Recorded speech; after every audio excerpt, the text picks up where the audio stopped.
European Union and all of that. You'll have hated Trump's speech. If, like me, you take a more conservative view on these global institutions, you will have loved it. More of that. Beluga whale. Yes, it's not April the 1st. Beluga whale spotted swimming off Gravesend.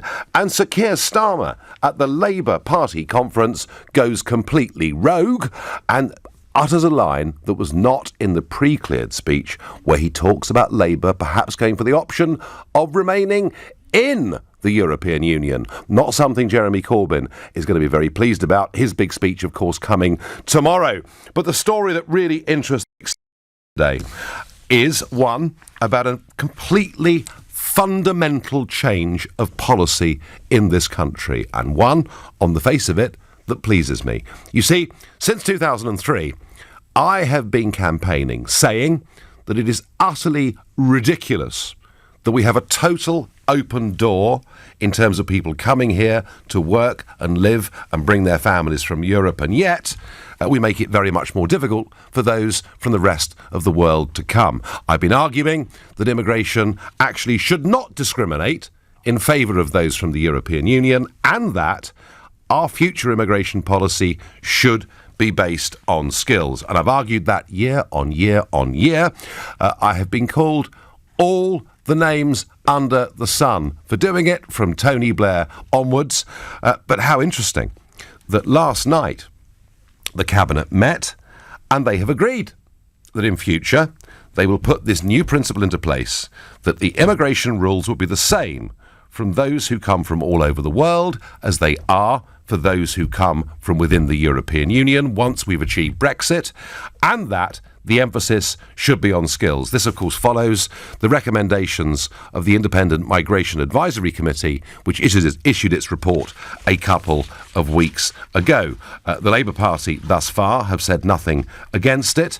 On the face of it, I should be completely over the moon. There are a couple of caveats, one being that maybe there'll be special protection for EU citizens as part of a trade deal that we do. The other being that the definition of who is high-skilled has changed, because at the moment, to be high-skilled, you have to have a degree level or equal vocational training in a subject, and that'll be dropped to A-level standard or equal vocational training. So depending how the government implements this, we could finish up with fewer people coming into the UK every year, which I think was one of the things the Brexit vote was about. Equally, if they make it easier and easier for what is defined as high-skilled, there could be even more coming. But if they stick to what they agreed last night, and let's assume, for the basis of this debate tonight, I won't pour any cold water over it, let's assume that this is a fundamental change. Once we have Brexit, immigration rules will be the same, regardless whether you come from India, Australia, or Belgium, or Romania. Exactly the same for non-EU citizens as it is for EU citizens. And I'm asking you, is the government right to end discrimination in favour of EU citizens? And from me, that gets an absolutely decisive yes. And it's the Cabinet saying, in future, we're going to think of ourselves as a global nation and not as a European one. If you agree with that view, please call 0345 6060 973. Or maybe you think the answer is no, that EU citizens deserve special status post-Brexit. And by the way, that's not the ones here already, because that's taken as a given. They came here legally into this country. We are not a banana republic. We will not revoke their rights. But if you think, no, actually, they're our next-door neighbours, they're an important trading partner, if you think, actually, this is wrong and we should have special provisions for EU citizens, then please text to 84850. Or maybe you've got even more radical thoughts on immigration than myself or the government, in which case please tweet using the hashtag Farage and LBC at LBC, and of course Facebookers. You can watch us live and you can comment there too, as you do in great numbers. Let's go straight to the public. You know where I stand on this. Where does Jerry, a new caller from Romford, stand? Jerry, good evening. Hi, how are you? And no, pleasure to speak to you. We're struggling with your line, Jerry. Hello? Yeah, I'm here. Right. It's a pleasure to speak to you, Nigel. It's my first time, but I'm a very big admirer of you, and you're doing great work getting the Brexit vote through, and that was brilliant. Well, thank you. I'm the same mind as you. I happen to be married to an African woman. Yes. A lot of my kids are in Africa, but would like to, at some stage, be educated and be eligible to work in the UK. Why not? Now, why should people from the Commonwealth and that are highly skilled, highly educated, be discriminated against because geographically they're in a different location than Europeans who can walk into this country unskilled, no border checks, no nothing, just walk in. They can be a beggar, a pauper, anything, and they still can come in here and live in this country. I don't think that's fair.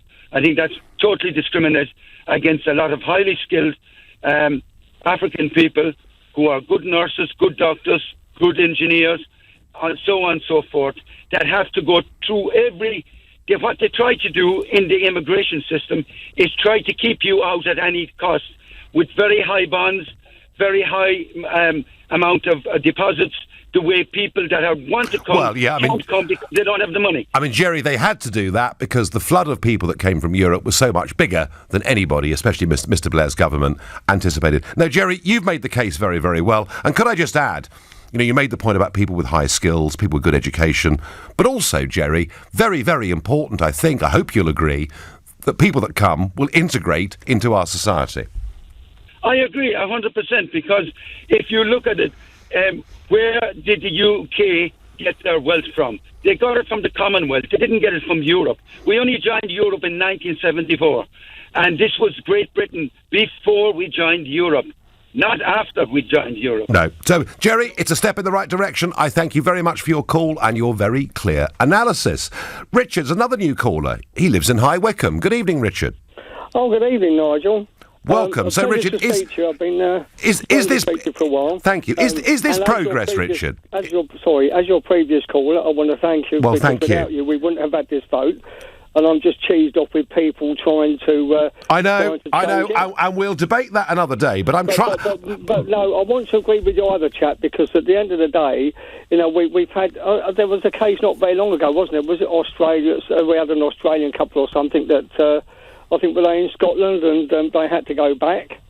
But the thing is, I think really, as your previous caller, we have far more in common with Commonwealth countries. And what I don't agree with is that you can have like an Indian doctor or nurse or somebody with skills like that, which and then you can have somebody from Eastern Europe walk in without any skills whatsoever, and they have preference over an Indian doctor. Yeah. And I think your point, Richard, I think your point about the Commonwealth is actually a very, very powerful one. There is an incredibly strong emotional bond between this country and many Commonwealth countries.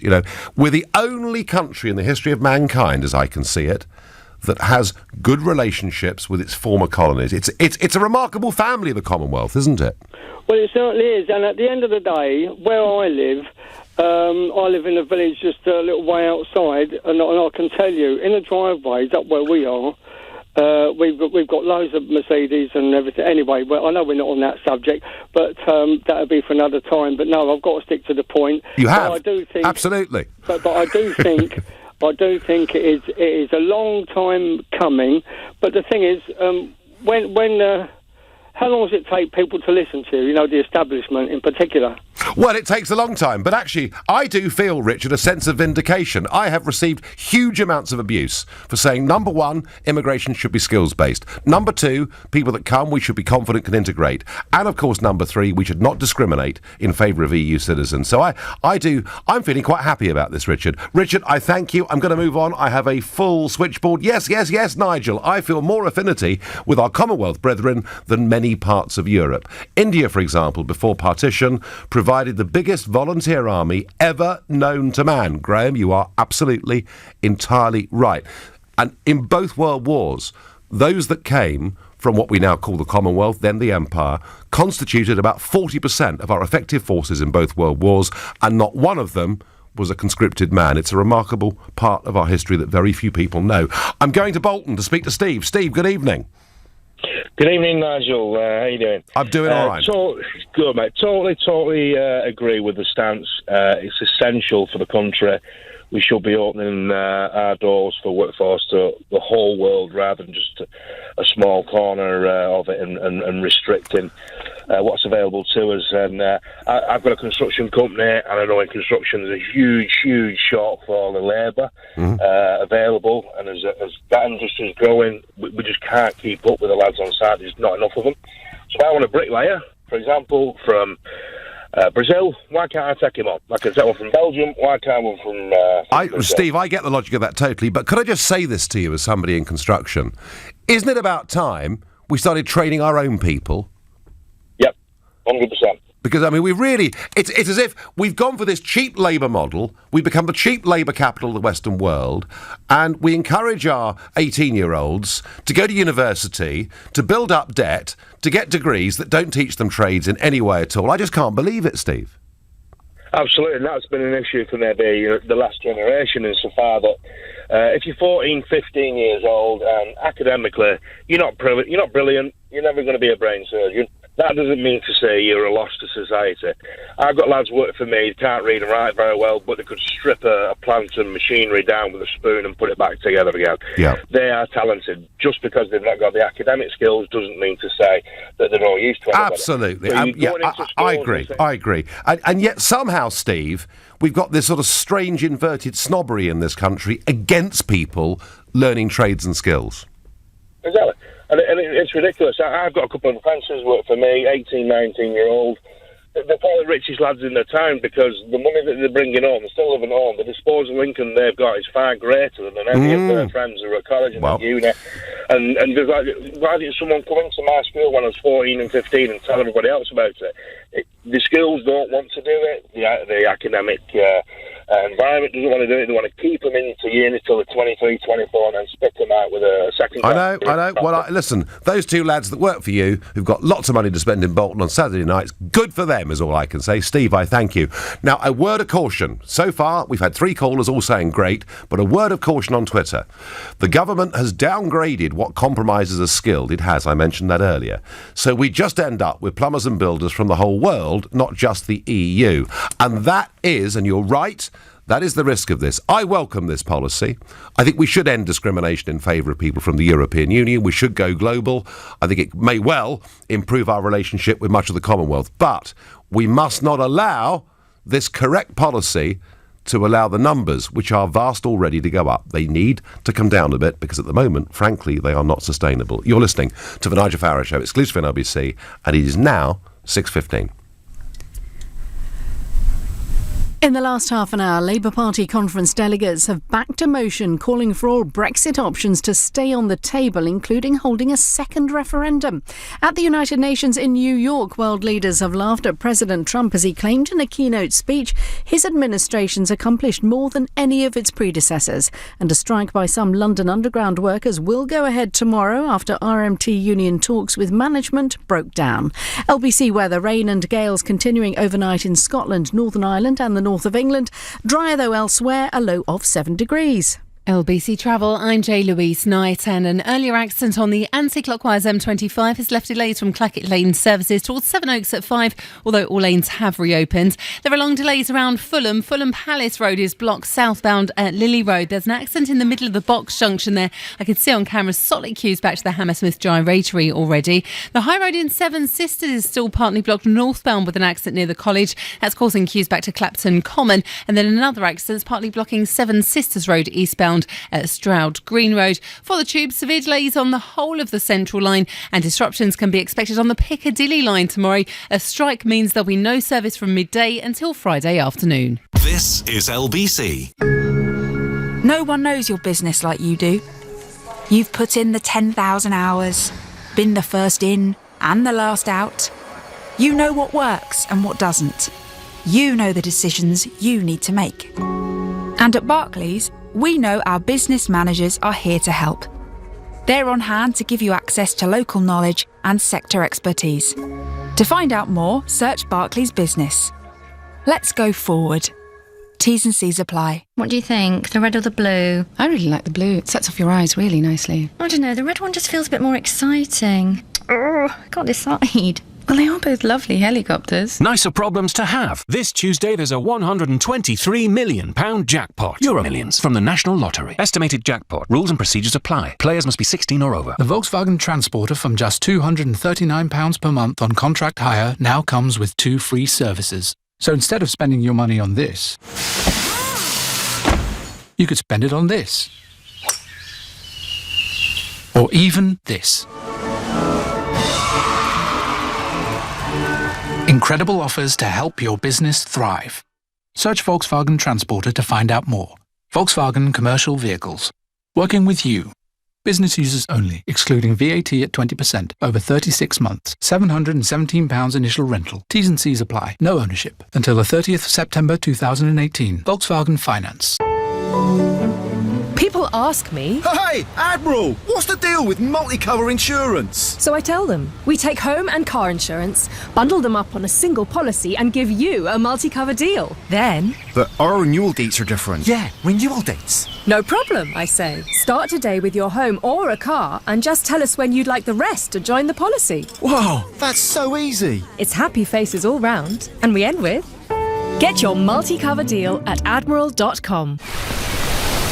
Looking for a modern, luxurious holiday? Come and chat Celebrity Cruises with Dan. He's the expert in European discoveries, the king of Caribbean escapes, and he knows celebrity cruiser ships like the back of his hand. Divine dining? Done. Spas? Sorted. He'll even fix you up with a free classic drinks package and save you money on staterooms. TUI has expert cruise advisors like Dan in store to help you book your perfect trip. Visit your local TUI holiday store today. Selected sailings and staterooms. T's and C's apply. Book by 14th of November 2018 at all protected. Hey, it's teamwork here. Do you know I could work more effectively for your business if your phone system is a Vonage phone system? That's because Vonage offers so many features that help with teamwork, like the ability to join, review, and even monitor sales calls, which means you can improve training on the job. So help me to help you. Answer every opportunity with Vonage. Just visit vonage.co.uk or call 0203 435 8000. Terms and conditions apply. Leading Britain's conversation. LBC, The Nigel Farage Show. The Cabinet agree a change of policy. We're going to end discrimination in favour of EU citizens and open ourselves up to the world, everybody to be treated equally. The principle I cheer to the rooftops. It needs to be applied properly, obviously. Now, it's day 2 proper of the Labour conference in Liverpool. Today's star attraction, Shadow Brexit Secretary Sir Keir Starmer, spoke earlier on today and surprised everybody because he went off script. He'd prepared his speech and he'd had it passed by the party officials and everybody was happy as Larry. And then this happened.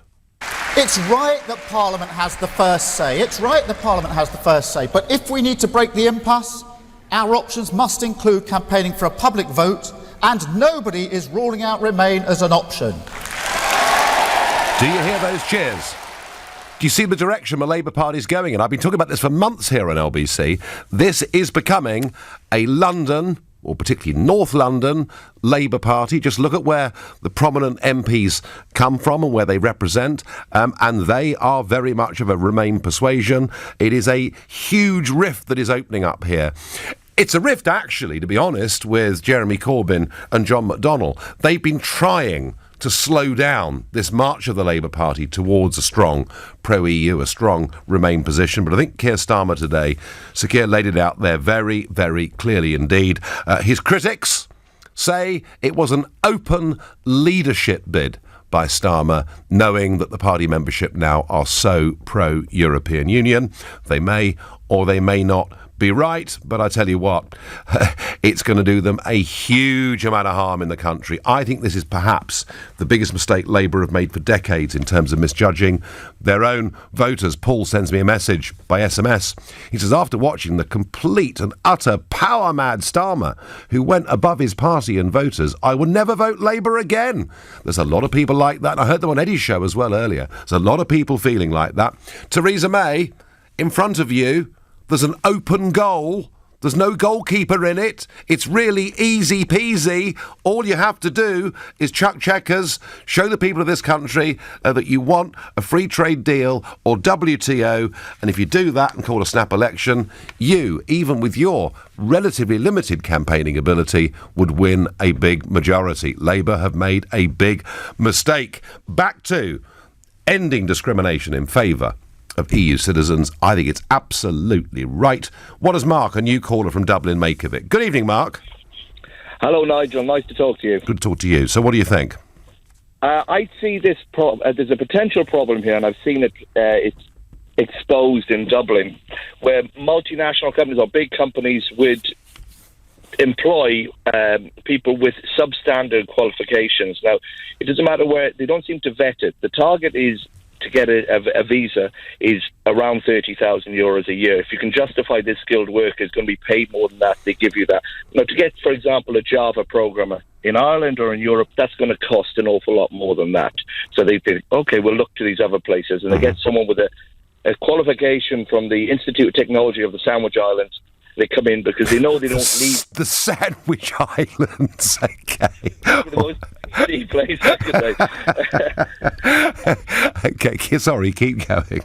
But you know, they know their job doesn't require that high level of a skill base, but they know anyone locally is going to cost an awful lot more. Or anyone, even if they went to, I don't know, the University of Beijing, would they get a really technical person?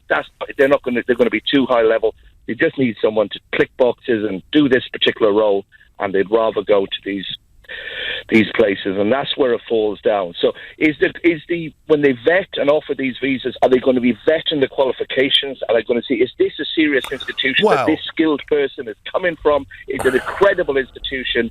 Well, Mark, all I can say to that is, and Linda says on SMS to me, we need an Australian-type immigration system. You know, the Australians do check this stuff. The Australians do make sure people have the right qualifications. They then, of course, decide how many to let in, which is, a sort of the follow-on argument to it. Mark, I do understand your point about substandard qualifications. That would be important. But there are some that would argue there are countries within the European Union whose standards aren't quite the same as ours. Yes, but to be honest, as much as I'm pro leaving the European Union like yourself, some of the Polish and all these other nationalities who come in, they have been very technical, and there is a certain standard there. I will take, and I will accept that. And one thing that's really important to say is that a lot of people who have come to this country from the European Union have been excellent people, all right? There's no question about that. Excellent people, very hard workers in many cases, and all the rest of it. The problem has been, Mark, we've taken in too many with no skills at all, and we've taken it, and I think it's also fair to say, haven't we, Mark, just taken too many people? We do, but I've got a funny feeling that these companies are going to see this as a window to get the certain roles, and they can say we've got X amount of engineers when really they're not really engineers when they market their company. No, Mark, it's a very interesting warning point, and I thank you very much for it. Matteo says on Facebook, we don't need more immigration. Our society is ever more automated and we are overcrowded. Well, certainly, I've got to tell you, Matteo, driving around the roads last Friday and Saturday around this country, it is a nightmare. Annie says our schools are full of bright young folk. Give them apprenticeships before we look elsewhere. Who knows, it might even keep crime down. Annie, I'm all for genuine trade skills and apprenticeships. I have to say, I'd love to see the government say that our main priority with our people post-Brexit is to make sure we have enough engineers, enough doctors, enough bricklayers, and to give some real hope to people out there that we're actually going to start investing in our people rather than relying, as we've done so often, on cheap labour. Ian says there's no Brexit policy because we're not leaving. The tide has turned, Nigel. Your attempts have failed. Ian, I don't know what you're smoking, but did you see the opinion poll that was out today? Huffington Post published it, done by a reputable pollster, and it showed people were given options. You know, do you want the Chequers deal? Do you want to just leave? Do you want to leave with a free trade Canada style deal? Remain, Ian, Remain was 16%. All right. Now I grant you that it was 25% in one at the weekend. But can we agree, Ian, about 20% of the country want to stay on current terms? That is all it is. The country wants change. That's my view. What does Molly from Chelmsford think? Good evening, Molly. Good evening, Nigel. So, is it right to end discrimination in favour of EU citizens? It is, very much so. The problem is with the Tories, especially to his mate, she says a lot, but does she keep to it? Oh, I know. I'm trying to be positive, but I must admit, when I heard this announcement last week, the Cabinet had agreed it, I kind of said to myself, I'll believe it when I see it. But at least, Molly, the debate is changing, isn't it? The other thing is, Nigel, people from outside the EU have other stipulations besides their skills. You have to have a certain amount of money to come in, their visa and everything else, which makes it harder for them to come into Britain. Yes. Whereas the EU, they come in. So shouldn't these people from the EU have the same stipulations as what the other people have? Have a certain amount of money to come in? Absolutely, and that is what the Cabinet agreed last night. As I say, Molly, I'll believe it when I see it, and I'm sure it's the first concession that Mrs May will make, if a sensible deal is offered, is that there will be special rights for EU citizens. But the principle that everyone should be treated the same is what's been agreed. I see it as I see it in a way, Molly. I see it as a bit of a personal victory. I thank you for your call, Molly. I'm going to go to Glasgow. Jonathan, what do you make of this change of policy? Hello, how you doing, Nigel? I'm doing well. I'm pleased that the debate's changing. Well, I mean, I think you kind of alluded to the point a wee minute ago. But I would say we don't need any more people in this country. There's too many people here. I think the figure somewhere, the population in England's increased by 6 million people since 2001. 2001. Yep. That's a mind-blowing statistic. That's a 10% increase in the population. Mm-hmm. In 15 years, it's unsustainable. Yes. Not only would I say we need to end mass immigration, there's also a high percentage of that 6 million here illegally, or they're not contributing anything. So what I would say is we need to get people out of here first before we bring any more in. Well, in terms of illegals, Jonathan, I do understand what you're saying. We don't know what the figures are. I saw an estimate last week. It's running at 70,000 a year. Others think it could be as high as 250,000 a year. And, of course, that is not part of a 6.5 million figure that we talked about. Jonathan, you raise an important point. I welcome this change of policy to non-discrimination. But equally, folks, we should not and we cannot go on importing net 300,000 people every year. As Jonathan quite rightly points out, a 6.5 million increase in population since 2001, and you wonder why the roads are so busy. It's tough to get GP appointments, youngsters can't get housing, and it's tough to get your kid into a local primary school. Not only do we need to end discrimination in favour of EU citizens, I believe we must bring the numbers down. Tell me if you agree. 0345 6060 973. You're listening to the Nigel Farage Show here on LBC. It's 6:30 and time for the news with Lisa Aziz. Jeremy Corbyn's backed up claims from his shadow Brexit secretary made in a speech that remaining in the European Union is a possibility. While tonight, Labour conference delegates in Liverpool have voted for a motion calling for all Brexit options to stay on the table, including holding a second referendum. At the United Nations in New York, Donald Trump singled out Iran for harsh criticism in his annual address to world leaders. The US president's accused the Tehran government of spreading mayhem across the Middle East and around the world. And commuters are being warned a strike on London Underground's Piccadilly line tomorrow will be going ahead after talks broke down. RMT union members will walk out for 48 hours and then again on Friday in a dispute over working conditions. LBC weather, rain and gales continuing overnight in Scotland, Northern Ireland and the north of England. Cold and dry elsewhere, a low of 7 degrees. Nick Ferrari at breakfast, LBC. Today at the party conference in Liverpool, delegates will hear from Shadow Brexit Secretary and Labour MP for Holborn and St Pancras, Sir Keir Starmer. Would you vote to remain? I voted Remain last time. Yeah, I voted Remain again. I've strongly wanted us to stay in the EU. Yes. I would vote that way. Other people will take their own view. Some people may have changed their view either way. Despite you're not respecting the mandate of the people. Nick Ferrari at breakfast, weekday mornings from 7, LBC. Hit the bullseye this October by becoming a sober hero and take a month-long break from the booze to raise money for Macmillan Cancer Support. No darting to the bar, no doubles. Just wake up happily hangover-free. Gain maximum respect and know that you'll be helping to change the lives of people with cancer. It's all in a month's work for a sober hero. So go sober for October and sign up today at gosober.org.uk. Game on! Is your money working as hard as you do? Think about it. While you're grafting away, is your money working too? No? Then it's time to Wealthify. Wealthify is the smart, easy way to start investing. Just say how you want to invest. Cautious, adventurous, somewhere in between? And let Wealthify do the rest. Then keep track of your money on the app. Easy. Isn't it time for you to Wealthify? Download the app or visit wealthify.com. With investing, capital is at risk and you could get back less than you put in. Sometimes you wish you could just magic things better. Like that time you tried to paint your walls a sparkly shade of unicorn.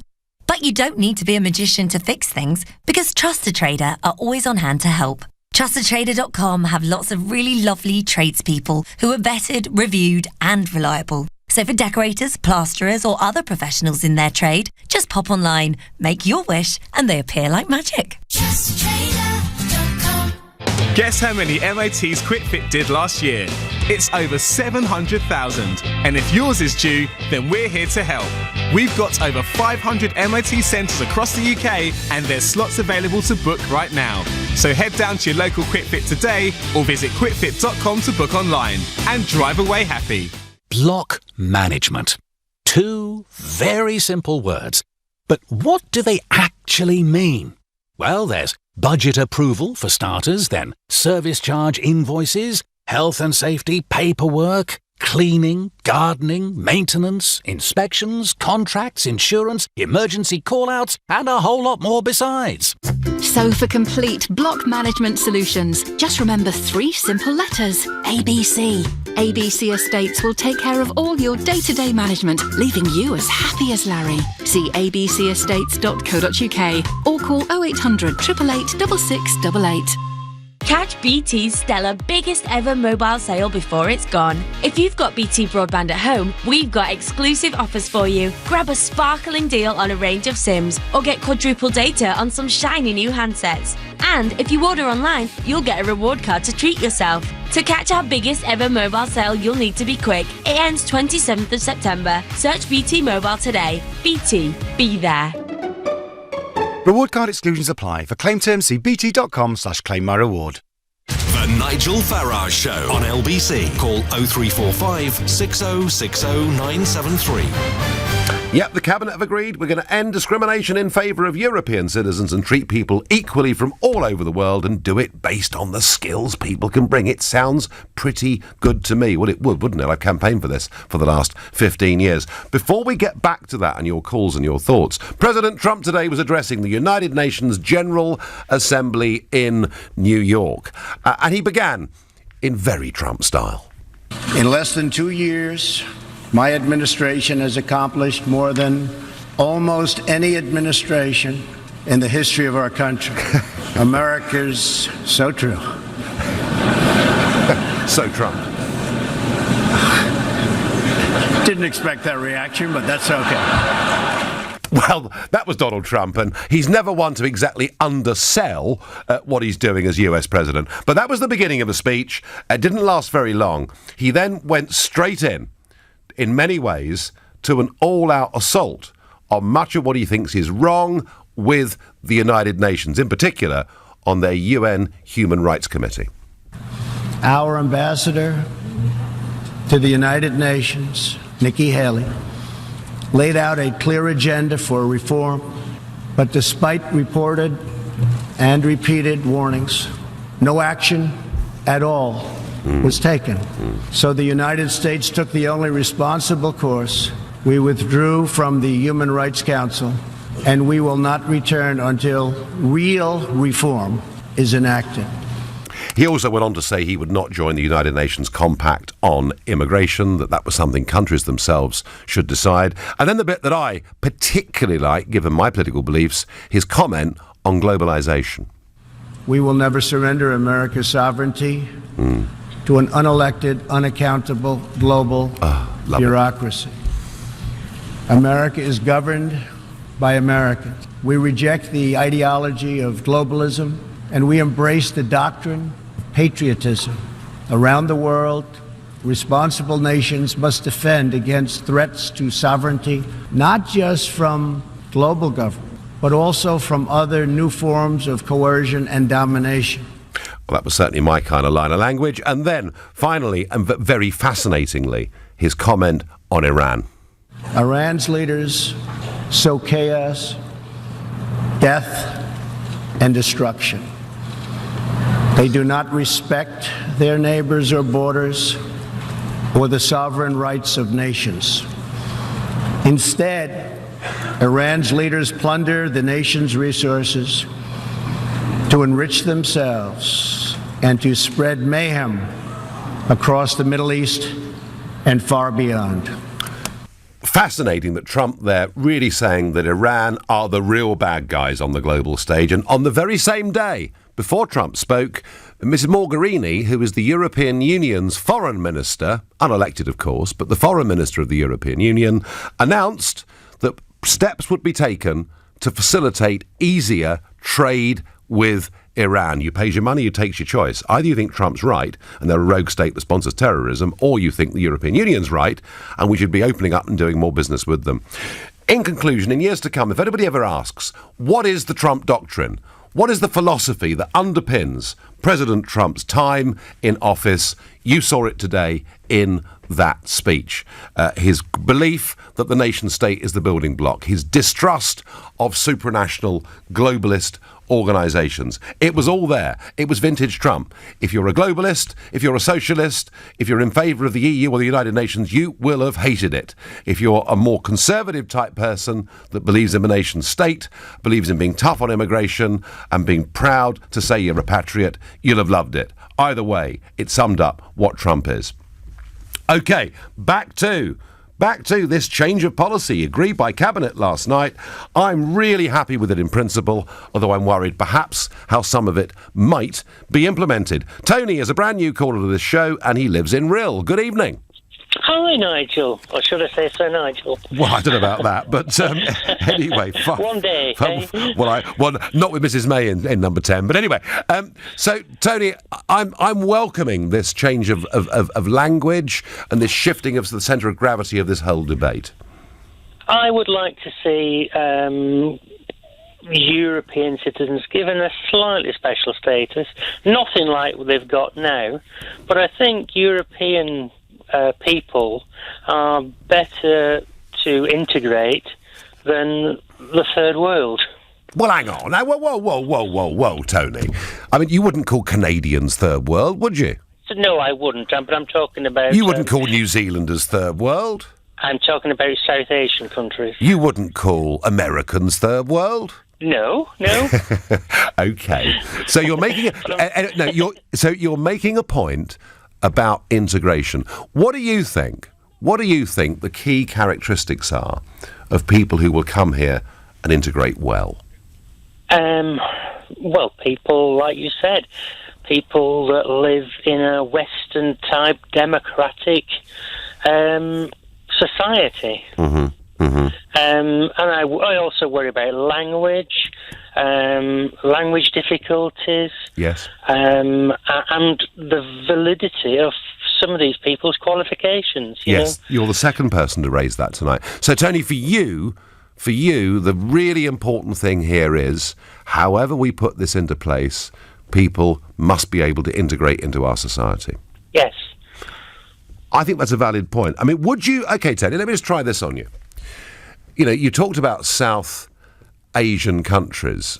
So would you be concerned about people coming in who didn't speak English, who came from predominantly Muslim countries? Would that worry you?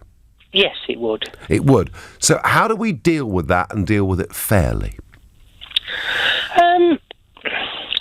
Like I say, I think validity of qualification, language test. I think qualifications from Western-style democratic countries around the world are probably far more valid than some of the qualifications you can get popping up from God knows where. Let me ask you one more question, a tougher question, Tony. Would you support a Muslim ban? Yes, I suppose I would. You would. OK. Well, Tony, it's a point of view that people rarely air in public. It's one that Trump was accused of putting in place, although, in fact, Obama had said there are 7 countries here we have to be cautious. Tony, I thank you for your point of view. Well, it's a controversial point of view, folks. I wouldn't support a Muslim ban, but I would say we have to be very careful of people we let in who come from very different cultures. Integration is very, very important. Ross on Facebook says, no special treatment, everyone treated the same. Kevin says, if an immigrant has a job lined up and somewhere to live, yes, they should. I'm a Leave voter, but I know that the NHS farms and care work are dependent on immigration, simply because not many British kids want to work hard. Well, we may have to incentivise and encourage some British kids to work hard, and the best way we can do it, Kevin, is to show them. We had that guy from Bolton on earlier. He said, 2 lads work for me, they're qualified, they got more cash in their pockets on a Saturday night out than anybody else in Bolton. We've got to show people, Kevin, there is a way when they can earn a damn good living by getting qualified in trades and skills. And a similar point Richard makes from Essex, where he says immigration should be the employer-based and the employer's responsibility until the immigrant decides to go for citizenship. And I would add to that actually people coming to do jobs in this country should have medical insurance. We should not be picking up the bill. I believe in that very, very strongly. Let's go to Rajdev, who's calling from Twickenham. Good evening. Good evening, Nigel. I'm calling as a sort of, if you like, representative of one of these Commonwealth background, South Asian, actually, yes. Peoples that whose ancestors settled here. In relation to your last call, I'm not a Muslim, but part of the Commonwealth. I've worked in the NHS for most of my qualified career in medicine, and I would agree to one point you were mentioning about Indian doctors, for example, and the fiasco about various very much needed specialists, and I will say highlight the word specialist doctors that were attempted being brought in by some of the NHS trusts. It was blocked by the Home Office, which didn't do the NHS any good. That from that point of view, people have been lobbying for a review of those sorts of restrictions on bringing in skilled workers for many years. But I want to, on a wider point, and just to balance this, I would say that in terms of the European migration issue and the amount of jobs that, if you like, Europeans do, you have to look at the symptom of that problem. And it's not just because we're in the EU. This has started from many decades ago. And I would say, why is it that so many or so few British-born people are doing those jobs or even want to do those jobs? It creates a vacuum. And what happens? That there'll be workers from all over the world. At the moment, it's the EU will be doing those jobs. No. Rajdev, you make the point. You make it very, very well. Another point that is really important is about Lithuania. I've been there. They've lost nearly a quarter of their population since they joined the European Union. And the point that Jamie is making here is actually we've got to stop draining other countries of some of their brightest and best young people. And you know, in Lithuania, it is a major crisis. They've lost so many of their best people. Same goes for nurses coming from parts of Africa where perhaps they're needed very, very badly. Perhaps they're needed even more in some of those countries than they are here. Got to start training more of our own people. If you disagree, call 0345 6060 973. You're listening to The Nigel Farage Show. It's 6:45 and time for the news headlines with Lisa Aziz. Labour Party conference delegates have backed a motion calling for all Brexit options to stay on the table, including holding a second referendum. At the UN in New York, world leaders have laughed at President Trump as he claimed in a keynote speech his administration's accomplished more than any of its predecessors. A senior police officer has told the inquest into the Westminster terror attack security barriers weren't installed on the bridge because it wasn't thought to be a likely target. LBC weather, rain and gales continuing overnight in Scotland, Northern Ireland and the north of England.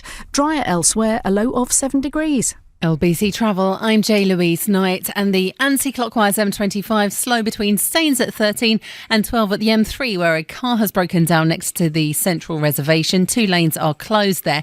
In Stonebridge, just north of Harleston, an accident has closed the A404 hillside both ways at Hilltop Avenue. An accident in Finsbury Park slowing things down eastbound on Seven Sisters Road towards the Stroud Green Road junction. And on the Tube, still seeing severe delays on the whole of the Central line following an earlier signal failure, and disruptions can be expected on the Piccadilly line tomorrow. A strike means there'll be no service at all from midday until Friday afternoon. Coming up at 7 on LBC, Ian Dale. At 7, an LBC exclusive in the news hour, an explosive interview with an Israeli Labour MP, plus Labour divided over Brexit, and Lord Faulkner joins us for our Tuesday interview. Ian Dale on LBC. The seven dwarves were in a bit of a pickle. With the mines closing down, their finances were somewhat fickle. They looked to downsize their home fast, so Snow White could make her debts a thing of the past. Boys, the cottage is looking well rough. So they spoke to the friendly team at Property Rescue, who buy properties in any condition and can offer a guaranteed sale in as little as 2 days, hassle-free. Fast forward to living happily ever after. Visit propertyrescue.co.uk. Property Rescue. Fast forward to sold. What do you think? The red or the blue? I really like the blue. It sets off your eyes really nicely. I don't know, the red one just feels a bit more exciting. I can't decide. Well, they are both lovely helicopters. Nicer problems to have. This Tuesday there's a £123 million jackpot. Euro Millions from the National Lottery. Estimated jackpot. Rules and procedures apply. Players must be 16 or over. Is your money working as hard as you do? Think about it. While you're grafting away, is your money working too? No? Then it's time to Wealthify. Wealthify is the smart, easy way to start investing. Just say how you want to invest. Cautious, adventurous, somewhere in between? And let Wealthify do the rest. Then keep track of your money on the app. Easy. Isn't it time for you to Wealthify? Download the app or visit wealthify.com. With investing, capital is at risk and you could get back less than you put in. Mouth Ulcer Diaries, Chapter 1, The Peril of Lady Scarlet. Oh gosh, this mouth ulcer pain is just the worst. Luckily, Bongella's on hand to offer some assistance. 3 minutes later. Oh, thank you, Bongella. You're my hero. Until the next adventure, Bongella. Fight mouth ulcers in 3 minutes. Always read the label. Lanes 2 and 3 have reopened between the junction 1 and the roundabout. Northbound slow from southbound. Driving is not a game. If you tailgate the car in front, the closer you get, the less time you'll have to react.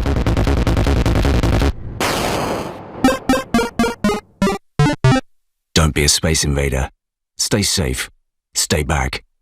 Search Highways England for more information. Your business has come this far, but now's your time to soar into the skies of spectacular with a fast, affordable Funding Circle business loan. With decisions in as little as 24 hours and a dedicated account manager, there's no waiting around. So join the thousands of businesses who have taken out a Funding Circle loan and help your business fly. Apply today at fundingcircle.com. Authorised and regulated by the Financial Conduct Authority. T's and C's apply. Whoever they want to be in life, give them a great start with Wellkid. Carefully balanced, great-tasting vitamins and minerals for 4 to 12-year-olds, with specific nutrients such as zinc and vitamin D, which support normal immune system function. The Wellkid range from Vitabiotics, from Boots, pharmacies and vitabiotics.com. Leading Britain's conversation. LBC, The Nigel Farage Show. The Cabinet says an end to discrimination in favour of EU citizens coming here to live, and it's going to be equal for the whole world. I think the principle is right. The application, of course, will be important. Now, last night I kicked off an auction, and this is for Lunch with Me for Global Radio's charity Make Some Noise, a charity supporting small, brilliant projects across the UK, helping children and their families who are living with illness, disability or a lack of opportunity. Last year I auctioned this. We made an eye-watering amount of money for it. You can come, you can bring 2 friends. It's Lunch with Me. It's a Friday afternoon. I won't be broadcasting that evening if you get my drift. The bidding on this will close at 6:45 next Thursday the 4th. Go to lbc.co.uk. You'll find all the details there. You've got to be 18 to take part. You'll find the other terms and conditions. If 3 of you want to have a fun lunch with me, do it for charity. Go to lbc.co.uk. Continuing this theme, I've got a completely full switchboard. I'm going to try and rattle through a few opinions here. So try and make your points as punchy as you can, please. Michael is calling from Mansfield. Michael, good evening. Hi, good evening, Nigel. Yeah, I mean, when we obviously the first thing to say, you're assuming we're going to leave the EU, aren't you? That's quite a big assumption at the moment, isn't it, really? Michael, we're leaving the EU. Even if the politicians wish to betray it, the mood of the country is still pretty firm, Michael. A betrayal, Nigel. I think the betrayal is people beginning to realise they were sold... what they were sold with the fantasy. Michael, I know all the lies. All the lies in 1975 in the referendum. It's a free trade club and it became political. 50 years of lies, Michael. Anyway, that's not what we're discussing here.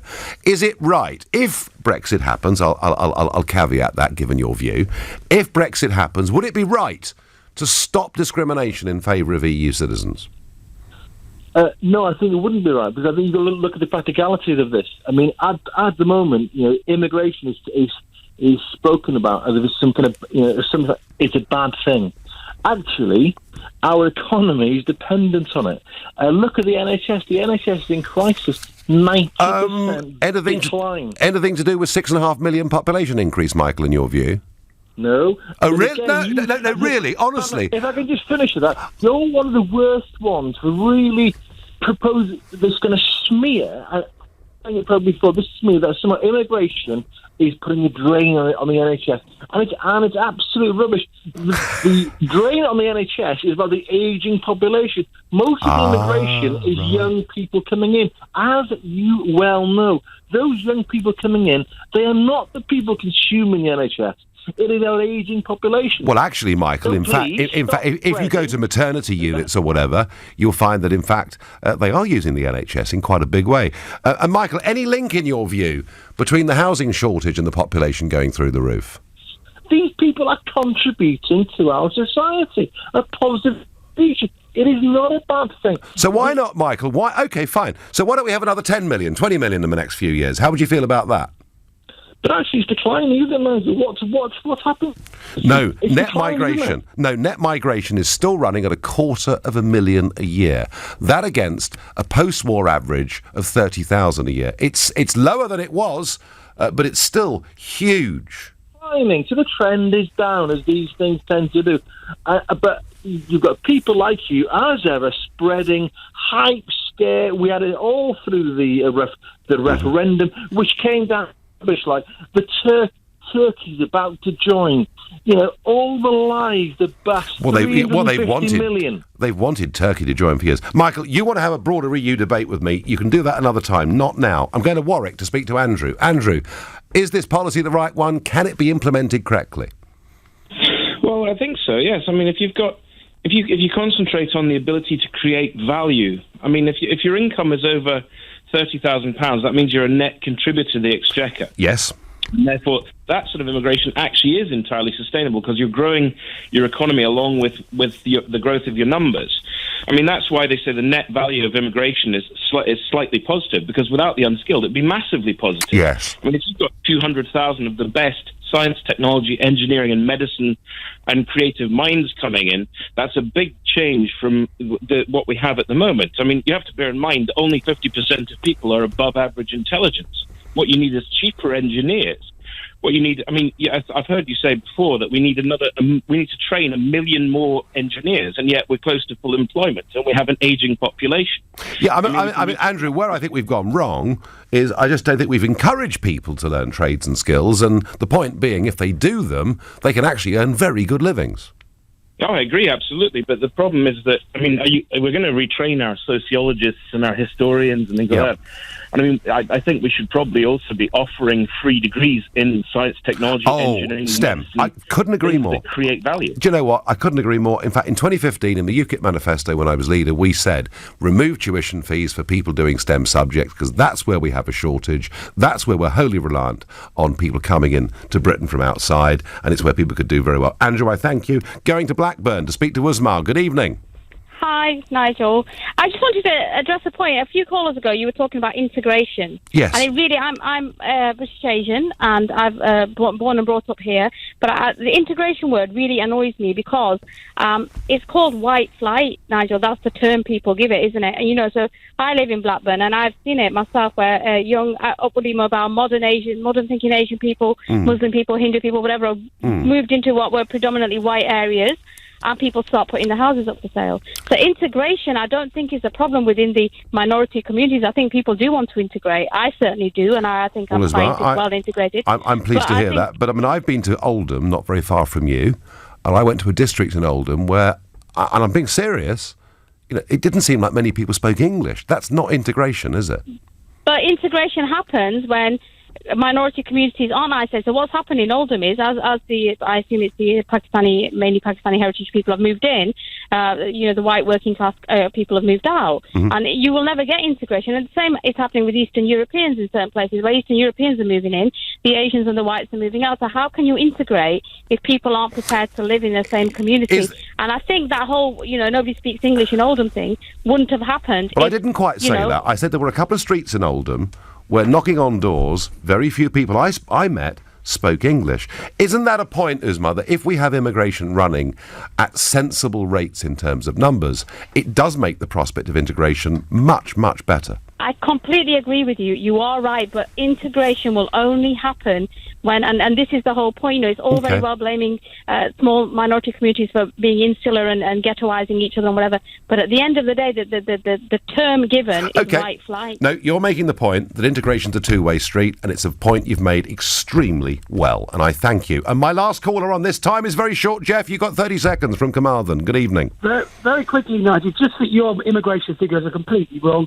Tony Blair had 158,000 in 2002. It shot up to 313,000 under Theresa May in 2014 and 333,000 in 2015. Double under Theresa May's when she was the Home Secretary than it was under Tony Blair's government. So just thought you'd like to know you've got your figures wrong, and that's probably why... No, Jeff. Jeff, about you lying to people. Jeff, matey. 6.5 million increase in the population since 2001, and 82% of that directly down to immigration. 82% of it. You can argue it's a good thing, you can argue it's a bad thing. Please, Jeff, don't tell me those figures are wrong. They're right. You're listening. You've been listening to the Nigel Farage Show. I'll be back tomorrow at 6. At 10 tonight, it's Tom Swarbrick. Up next, it's Ian Dale.